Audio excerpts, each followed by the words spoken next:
Hi, everyone. My name is Kim, and I'm the founder and creator of Expat Mama. Through these interviews that are both in the audio podcast and the new YouTube channel, we educate people about what it's like to be an expat, which is someone who's left their native country to live in another, and we tell their stories. Today, my guest is Jackie Rose, who's originally from the US. She's a single mom who currently lives in San Miguel de Allende, Mexico, considered one of the world's most beautiful cities, with her two kids that are currently 10 and 8 years old. So I'm so excited to interview her. Welcome, Jackie. How are you doing today? Hey, thank you. Thanks for having me. I'm doing great. It's Friday, so definitely excited for the weekend. Exactly. So can you tell us a little bit about where you're from? Yeah, so, well, originally I'm from Cincinnati, Ohio, but I moved away from there out of college. And before moving to Mexico, we lived in Jacksonville Beach. So I would say we're from there. And yeah, so from Florida. Florida. So I'm sure that your listeners can't wait to hear what you're about. Let's begin to hear your family story and how you guys came to live in Mexico. All right. You want to hear about me being a single mom by choice or the move to Mexico or both? Absolutely. All right. So let's see. I around the time when I was 35, hadn't quite found the right man yet, or a man that I couldn't live without. Always had a lot of boyfriends and dated and everything, but at some point, we lose the ability to have children on our own. So at some point I was like, well, I can do this without a man. I can go ahead and reverse the order. I have forever to get married, but I only have so long to have biological children. So when I was 35, I made the decision to use a donor to have my children, which means they're legally 100% mine. And I went to the doctor and with medical technology, got pregnant and had kids on my own. And they are full siblings with the same donor. And I had my kids I got pregnant at 35. I had the first one at 36 and the second one at 38. So Wow. yeah. So there's actually a big group of us. I know some people are like, wow, that's so unique. And it is to people that don't know about it, but there's actually a big presence of single moms by choice. And there's actually a good presence here in San Miguel. Several of us have moved here, interestingly enough. So my story about moving to Mexico, let's see. I always kind of knew I've always been an adventurous person who liked travel a lot. And I always kind of knew, even from a younger age, that I wanted my kids to be bilingual and that I thought that I probably wanted to live at some point in another country just to have that experience, a different cultural experience, get out of the US, learn another language. So at some point when I had my daughter, I kind of started researching it. And I knew I wanted to move to a Latin American country, with working remotely and stuff. I kind of needed to stay in the same time zones as the US or similar time zones, not move to Europe. Didn't want to work crazy hours in the middle of the night or anything. So I guess the first country that I started researching actually was Costa Rica. And, I was stuck on that for about a year researching it, was really interested in it, but eventually figured out that a lot of people had said, no, there's so many expats here now. The cost of living is higher, almost like the US. So it's not the best place anymore to move. So I started researching some more, and I was actually the most familiar with Mexico. I had visited Mexico a lot, felt comfortable with it, knew basic Spanish. And so I finally, after a couple of years, decided, okay, we're going to move to Mexico. So once I knew the country, I kind of narrowed it down to the city, which, of course, if anyone Googles best city in Mexico, San Miguel de Allende comes up. And if you look at the photos, they're just beautiful. The photos of San Miguel and also Guanajuato City. And I kind of fell in love with the pictures of it online. Like, wow, this looks amazing. Like, just a beautiful city. And so at some point after kind of deciding I want to check out San Miguel, I had talked to another single mom by choice, and she was having job issues in the US also. And she was like, yeah, let's go there and just explore it this summer together, and see if it's a place that we'd want to move to. So we actually both came down, met up in Mexico City, drove our very young children at that point. I think they were like 6, 5, 4, and 3 or something. Oh, And we wow. all Yeah, I know, really young, right? So Um, you kind of take turns with, did you guys all go together then in the same vehicle? so she was coming out of New York and I was coming out of Florida. So we met up in Mexico City because for little kids, it's kind of a really long day of travel. So we met up in Yeah. Mexico City, stayed overnight in a hotel, and then had a shuttle service that comes from San Miguel to pick you up at the airport and bring you back here. That spoke English and everything and made it comfortable. We were all in a van together. Two of us, we Nice. had our car seats for the little kids, and yeah, so we got here. We ended up staying in the same complex, just slightly outside of San Miguel. And we each rented a condo because we hadn't actually met each other yet. Crazy enough, we had met online with the Single Mothers by Choice forum about 7 or 8 years earlier when we were trying to conceive our daughters.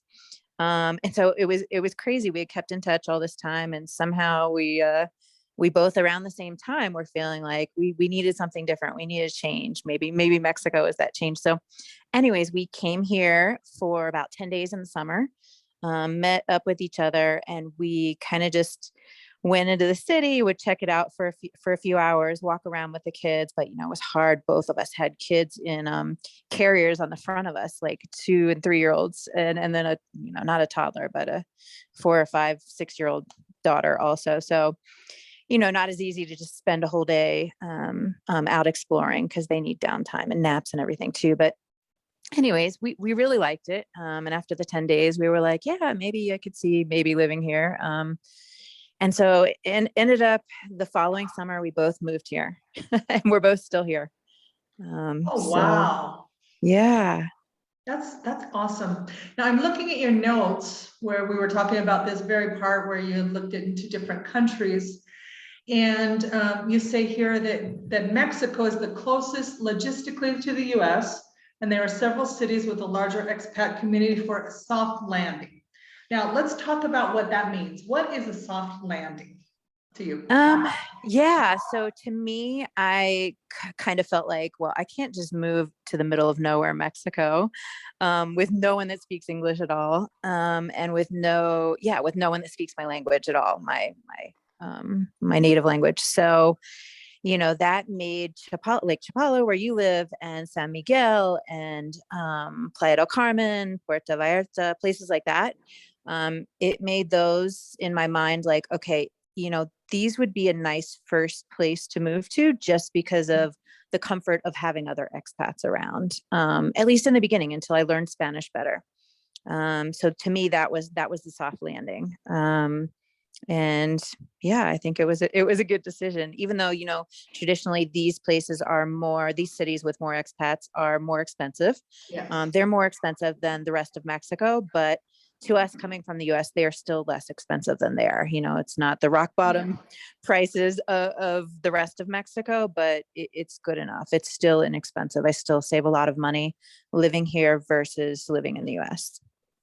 Yeah, and I'd like to also add, because it's an expat community where you have lots of mostly Americans and Canadians, but really the places where we both live, I live in the Lake Chapala area right in front of the Mexico's biggest lake, which is Chapala. That sounds a little repetitive. And you're in San Miguel de Allende. The benefits of having that is not just the language, it's the infrastructure that these foreigners bring to the area. For Yes. example, we have things that are more familiar to us. Can you maybe go into that? Yeah, I mean, there's definitely things that are more geared to the expat community here, for better and worse for the people that are Yes. originally from here, and I'm definitely conscious of that aspect too. Um, and some of it I'm not totally comfortable with. We've lived here just over 3 years, and I can't believe the amount of change in these 3 years. People talk about moving here 25 years ago and how much it's changed. Well, it's almost disturbing to me how much it's changed just in the last 3 years. Like, we just got a city market built here. Like, a lot of people know what that is that came from the US, but I didn't even know what it was. We didn't have that in Florida. And I walk into that, and it's totally geared towards, rich Mexicans or expats or whatever. But, apparently there's the community here that's asking for that. So that's why they put that in here. It's definitely grown here. And, we do have some of the big box stores here, which again, I don't love. We have a big grocery store here versus in traditional Mexico, you have the little tiendas and the fruteria and the panaderia, and each little separate shop for whatever the separate thing is, like for your meat, for your bread, for your baked goods, whatever. And we have that too. But we also do have, the big box stores, which is kind of more traditional American type thing. But that's what makes it comfortable for us too. And same with the schools. There's more schools here because of expats moving here, more bilingual schools. But that's appealing too. I definitely wanted my kids to go to private school, which most expats, have their kids going to private schools here also, not the public schools. So what else is geared towards Americans? I don't know. we just What got kinds of, we when just you got say big box stoplights here. stores, because most of the people that are going to listen to this interview are Americans and Canadians. So they'll want to know what's available in San Miguel. Or I can tell you, like in our area, we do have Walmart. We do not have, that's the only big one. We don't have Home Depot, but I know that in Merida, where we used to live, we had that, and Costco. But so there's all out there that's like strictly American. Yeah. So, well, I don't think most Americans would know what this is, but we have two larger grocery stores here that I would consider a big box store, but they are Mexican. They're Soriana and La Comer. And now we also have the newest one, like I mentioned, oh my gosh, what's the name? City Market. But, and they're building upscale, right? It's very upscale. It's very upscale. Mhm. Yes. It's, I don't even know anything in the US like that. I know Publix in Florida, and this is way nicer than Publix in Florida, more like a Fresh Market or even better. Wow. So they are building a Walmart here. It's kind of controversial. For me, you fall on one side of the fence or other. For me, we have a larger city called Querétaro here, which is 45 minutes away. And I was happy to drive there to get my, hey, we're back in the US experience for the day, where they have everything there. They have Costco, Walmart, Home Depot, Office Depot, all of that. Actually, we have an Office Depot in San Miguel. But in San Miguel, we have a smaller, we call it the mall, kind of, it's an outdoor mall. The big store there that we have is Liverpool. And if you don't know what that is, I know you probably know what it is, but that's mainly the department store. Like if I need to go buy my kids like clothes for school, tennis shoes, soccer shoes, whatever, we kind of go there. It kind of has everything like that. But it's a small mall area. It has that and some other boutique outdoor stores. It actually does have a McDonald's and a Domino's. Those are the American things that we would know. Oh, and it has a Petco.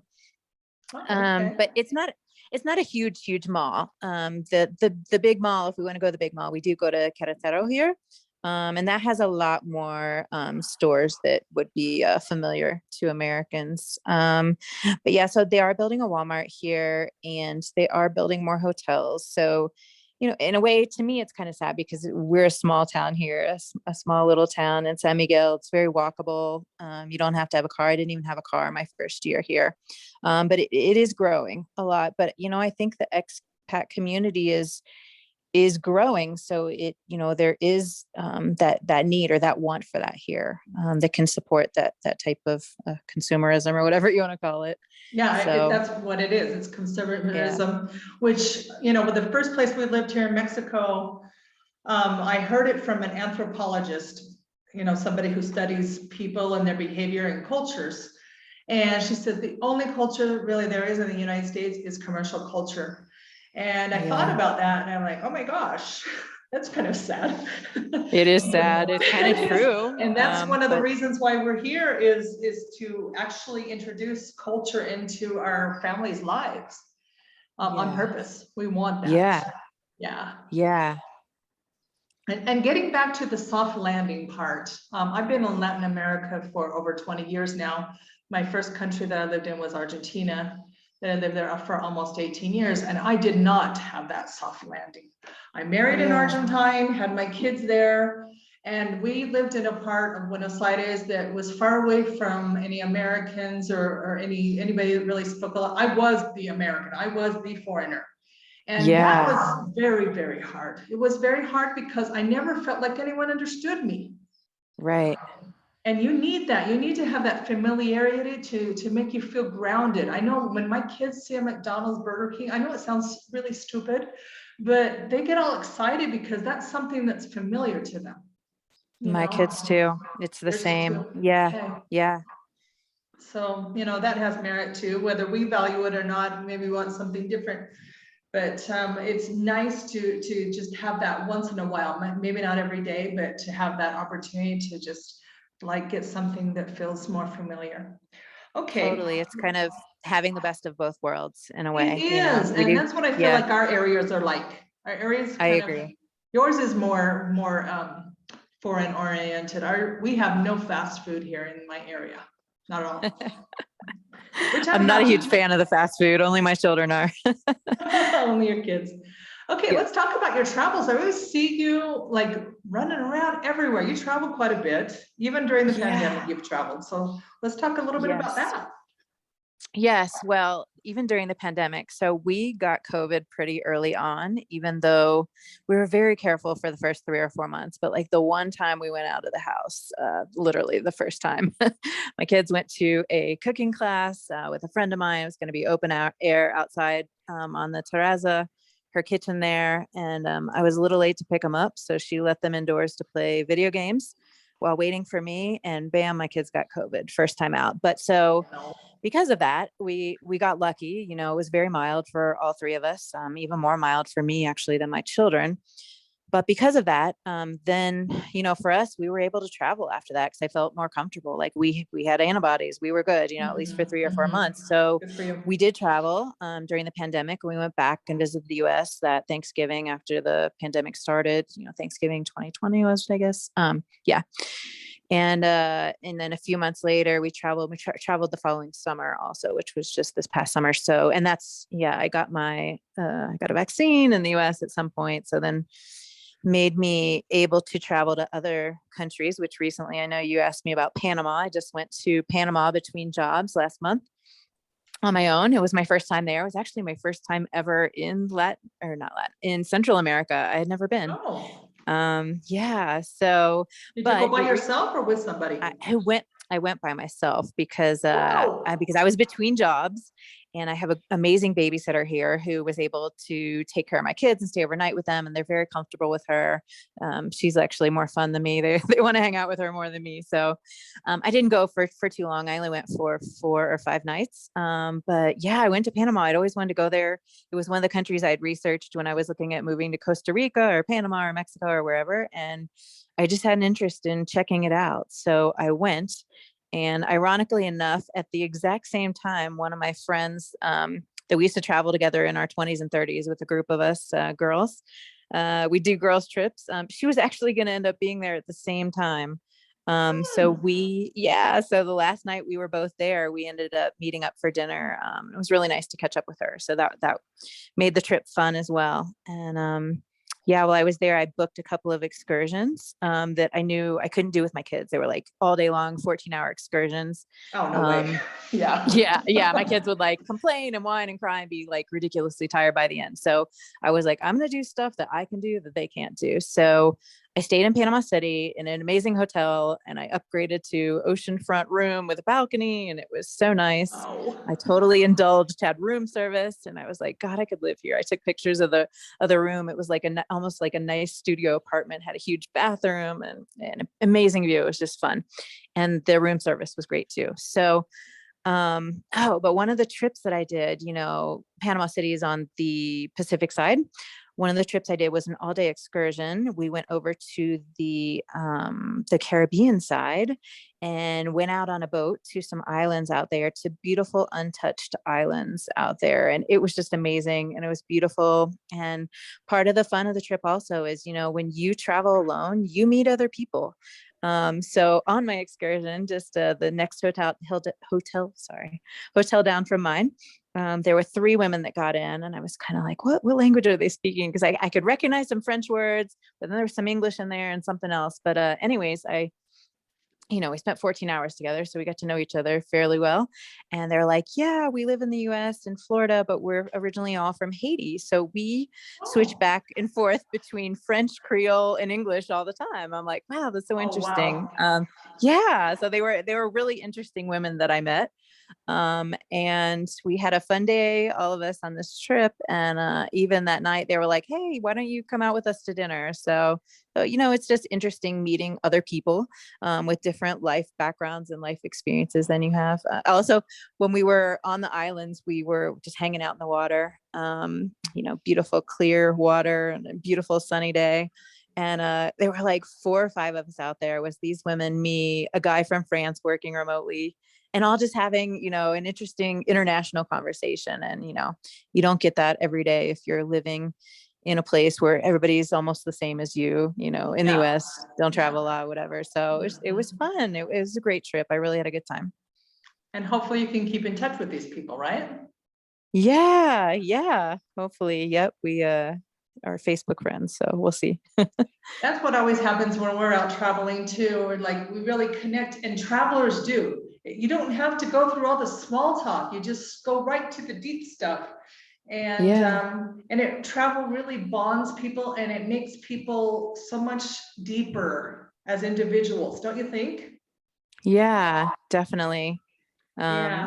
Also the interesting thing about it was there were 3 women, and they actually said, yeah, our 4th friend was going to come, but she couldn't because she didn't have her vaccine in time. So at that time, Panama was requiring, well, they still are, that you be vaccinated to come in, or you had to quarantine, which that would have been my whole trip. I was only there for 5 days. If I can't do a 10-day quarantine. Mhm. So I was glad to have my one shot Johnson and Johnson from the US.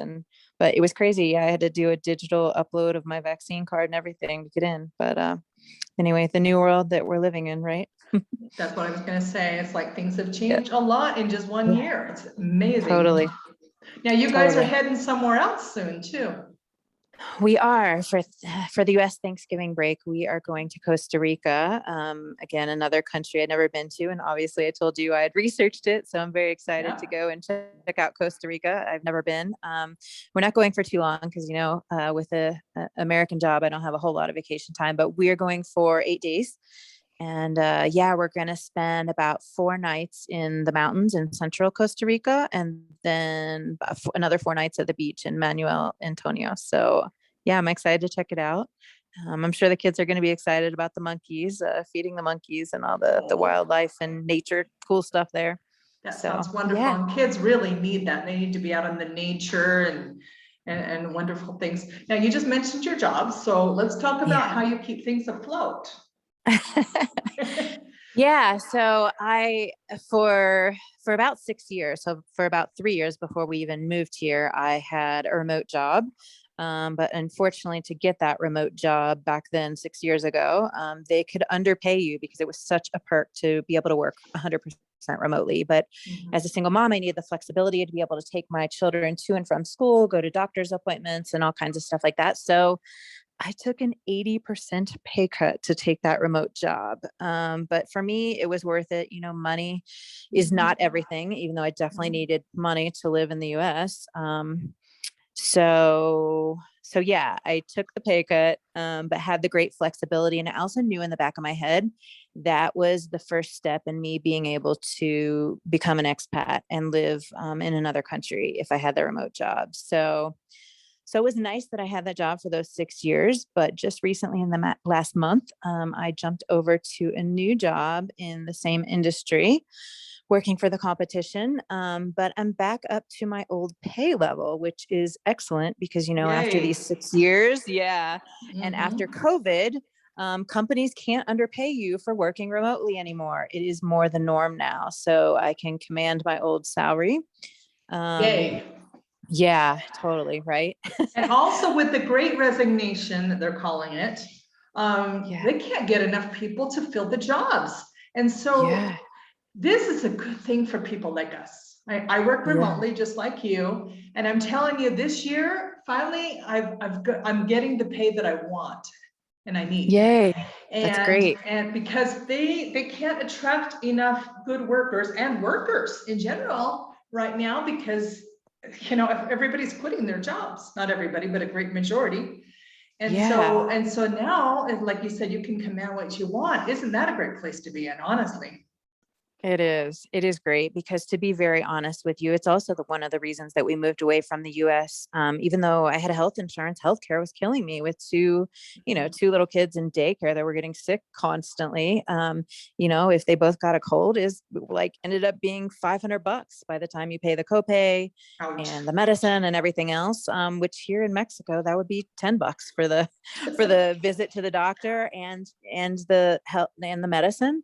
And Mhm. even without insurance, we do have health insurance here, but I just pay out of pocket for that kind of thing. So, huge difference spending $500 to go to the doctor when they're sick versus Yeah. 10 bucks. Oh, yeah. That's So a huge difference. yeah. What would you say the cost of living has lowered since you came from Florida to San Miguel? In Um, percentage wise, for example. I mean, it's hugely different. I feel like there's a large spectrum depending on Yeah. how well you want to live here. And Mhm. I am picky about where we live, and especially because I work from home, I want to live in a nice home. I want to feel safe. That's one of the things here too. So my house now was actually we rent, and it was actually a newly built house in a gated community. Because long story short, my last house got broken into, unfortunately. So that didn't feel good with my kids. No. One of the big things is you want to be safe and you want to feel safe here. So now I do in this new house. My rent here is more probably than most people pay. It's around $1,400 US, but that's still way less than I would pay for the same level of living in the US. I feel like in the US, Mhm. that would give me maybe a 1-bedroom apartment and a Yeah. crappy old 30-year-old apartment somewhere, Yep. and whereas I live in a beautiful gated community, very safe, and a brand new house. And I actually ended up moving my furniture, all my stuff out of storage in the US. Finally made the decision like, hey, I think we're official here in Mexico, and moved everything down here. So it's not furnished. I furnished it with my stuff now. But the 3 places we lived in before this were already furnished homes. So anyways, that's my rent. But I will tell you the cost of healthcare, that alone for me was a big, it changed everything. Cause I was, like I said, even with healthcare insurance in the US, I was paying a crazy amount of money. And, it's not something you could budget for in the US. You could try No. to make a budget and live on the budget, but, I can't budget kids getting sick and just all the expenses of healthcare in the US, even with insurance. It's completely Mhm. out of control, and it's not affordable. So that was one of the biggest factors. And then, like I'd mentioned, 80% pay cut.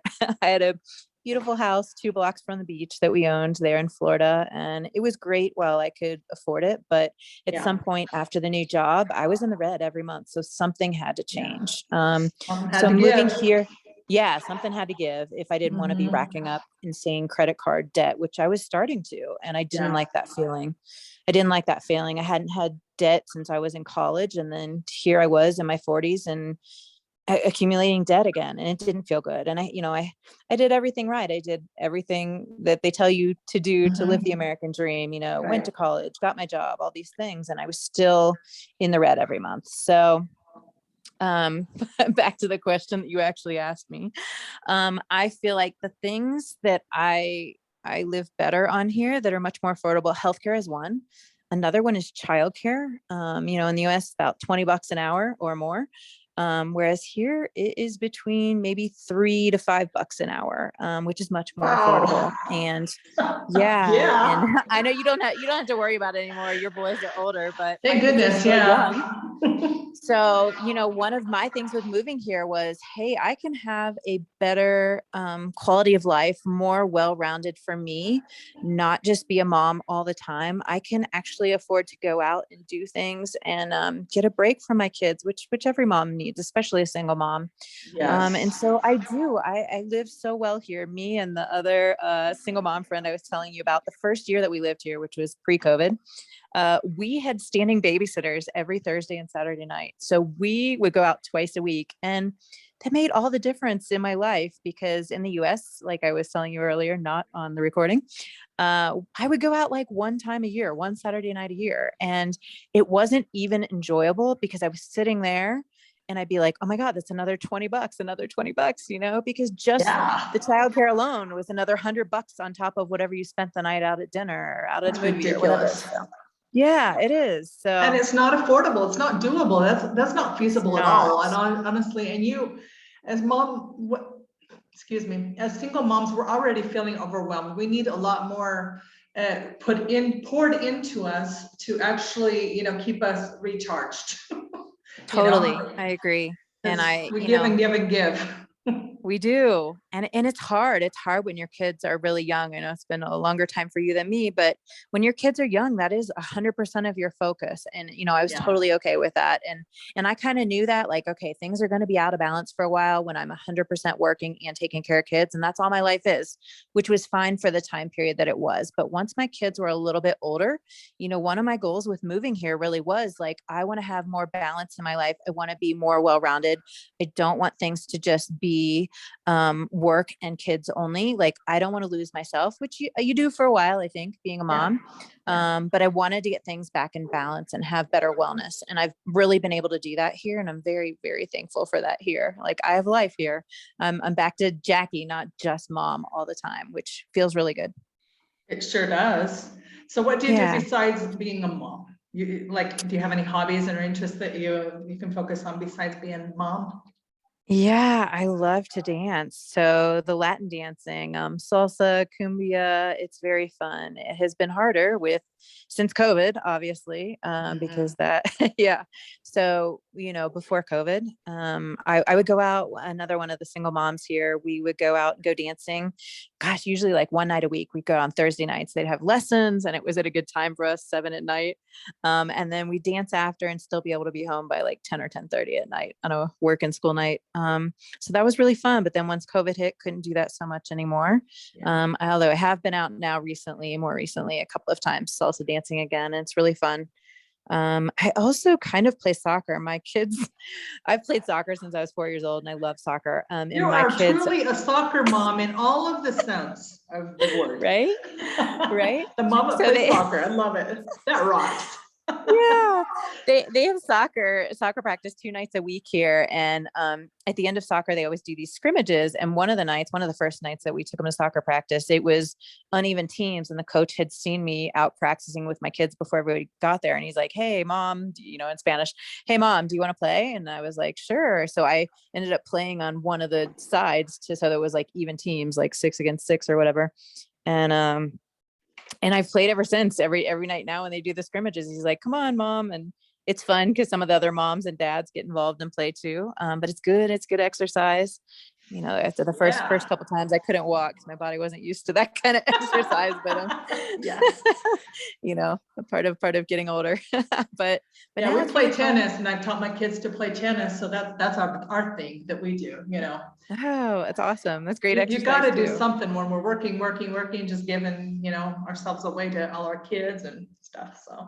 Well, yeah. And after being home for a year and a half, as you know, our Yes. kids didn't go back to school like in the US. So, I mean, my kids were sitting around on the computer for school. And then after that on YouTube or whatever, I'm like, oh my God, I've got to get them signed up in something to get out, get some exercise. We just sit in the house all day. So soccer was a good way for all of us to get out and do that. So I'm very thankful that I could take my hat something. off to you. Honestly, if I had a hat on, I'd be taking it off because honestly, soccer mom, yoo-hoo. Thanks. And you also have a business. So you're working full time and you also have a business. Can you talk about how that came out? Yeah. Talking about that. So I'll tell you, it's kind of a funny story. When we got COVID, it was late July, early August, 2020. And I honestly, with the quarantine, like we all had COVID, we knew we had COVID. I had to get my mind off of what the news and media and everything was saying. Like, oh my God, if you get COVID, you're going to go to the hospital and die, and as a single mom, I was like, I can't even let my brain go there. Okay. We have COVID. I need to totally throw myself into something else. I did have my other full-time job, but as I told you off recording earlier, it was a full-time job. I needed to be available full-time, but it was kind of only as the clients needed us. So I wasn't like really, really busy. So I ended up somehow watching some YouTubes on how to get started in Amazon FBA, start your own private label product and all this stuff. And I 100% threw myself into that while we had COVID. I don't know how, but I wasn't tired during COVID like everybody else. I was like the opposite. I think because I was taking the zinc. I was on all the supplements you're supposed to take for it. And I swear somehow the zinc like woke my brain up. I felt more awake and alert than ever. And so I threw myself into this training and I watched a ton of videos, did all this stuff that they recommended. And I ended up starting my own private label brand during this couple week period of quarantine with COVID. You go, girl. Yeah. So I sound a little crazy. And it was actually fun for me. It took all of my skill sets that I have and it kind of put them all together. And I was very interested in it. And, you know, e-commerce was already growing and growing, but then with the pandemic, it's growing exponentially even more than what the graph of, you know, if you look at the graph of each year, you know, 2020, it jumped up higher than ever. So, and there's just a lot of opportunity out there for that. So yeah, after I did that, I now sell on Amazon US, also on Etsy and on my brand's own website. So it's been fun. It hasn't gone quite as well as I wanted to. You know, some people just pick the right product and they're making thousands of dollars a day, which is not what's happened to me. I make decent amounts, but it's a huge initial investment for the inventory also. So, but anyways, it's a great learning experience. I've loved doing it. I want to, gosh, I don't know if I'm going to be able to with this new job taking up all my time, but I want to research a new product, come up with something else and launch another one next spring and see if I can make it even more successful than what my products are now. You're so awesome. We'll see. I mean, you're doing so much. I can't believe it. I know. I don't know how I do it either. Some people are like, how do you do all that? I'm like, I don't know. I don't know. Really, I don't. With it, having the babysitter helps. You know, my babysitter picks my kids up from school every day and she's great. She's kind of like the house manager. She'll tell me when I'm out of whatever groceries and then I order those and La Comer delivers to my house. You know, Uber Eats, we have some of these American conveniences here. Another plus of living here, in an expat area. So I can't take all the credit. She definitely helps me a lot. And it's nice because she's American actually. And she went to high school and stuff here. Yeah. So she's about 20 or 21 and, she's fully bilingual though, because she went to high school here. So that was great. She helped my kids when we did online school.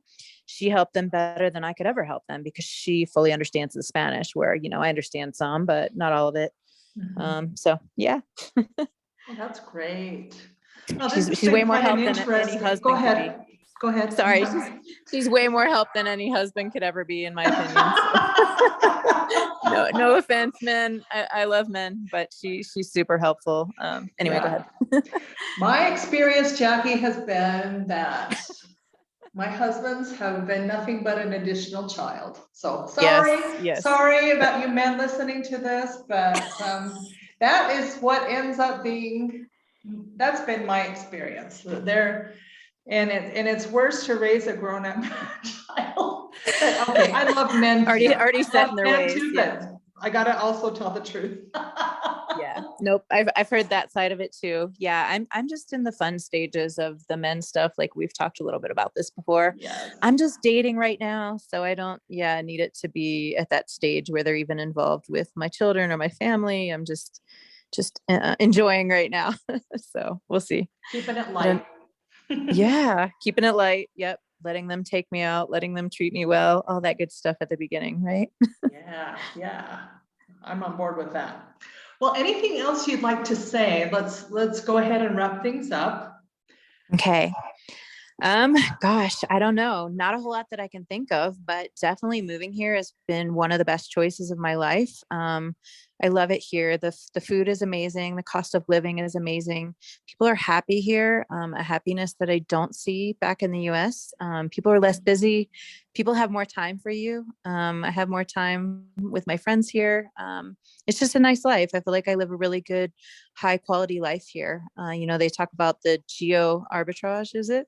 Where, I'm lucky enough to earn in US dollars and spend in Mexican pesos. And that makes all the difference.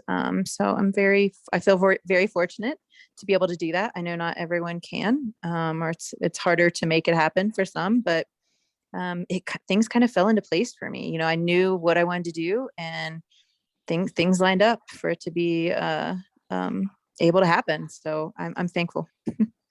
On Facebook, you put your slogan there right below your thing, says living my best life. Yeah, I am. I am. Do Amen you to feel that, like you are sister. too? Oh yeah. Yeah. In fact, Yeah. I feel, and I tell this to people all the time, that I feel like my stress level has been reduced by at least 80% by moving here. Absolutely. I feel the same. Now, the new job does give me some stress, but I'm going to handle it the best that I can. But yeah, in general, it's a slower pace of life, and it's a nicer life, and it's a happy life. And I can't say enough good things about living here. And, you know, some people had said, oh, why don't you wait till you're retired and blah, blah, blah, blah, blah. No, I'm not waiting. Like, nothing is guaranteed. You know, I was kind of, one of the things I have to tell you, when I was in that summer between checking things out here and the summer between making the decision to move here, two people I knew had passed away, and they were young. One was younger than me and one was slightly older than me, but you know, life isn't guaranteed. So I kind of asked myself, like, if not now, when? If I don't do this now, when will I ever do it? That's And my one thing with philosophy my, too. yeah. And one thing with my kids being younger, they didn't have a choice. They couldn't fight back and say, no, I'm not doing this, like an older teenager or 20 something could. They had to do it. They had to move with me. So that was part of, like, I thought they were at a good age to do it. And definitely with my son, we moved when he was 4, my daughter was 7. It was a great age for him. My daughter had a little more issues with adjusting, but you know, we're mostly good now after 3 years. But no, don't wait. Nothing is guaranteed. So I Don't wanted to do it, and wait. I'm so I glad was that going I've to done it. say what you just said was bringing your kids, the younger the better, because a lot of people think I'm not going to take my babies around traveling or move to another country. Are you kidding? That's the best thing Yeah. you can do for them. We've changed Yeah. countries. We've lived in 3 countries now, and we're going to stay with Mexico. Okay, we've Yeah. become legal residents, as I'm sure you have too. Us too. Yeah. Yeah, Permanent I don't next see year. any point in going back to the US. And when I did bring each one of my boys, each of them, when we would change a country, was 15 years old. And I'm telling you, that was not easy.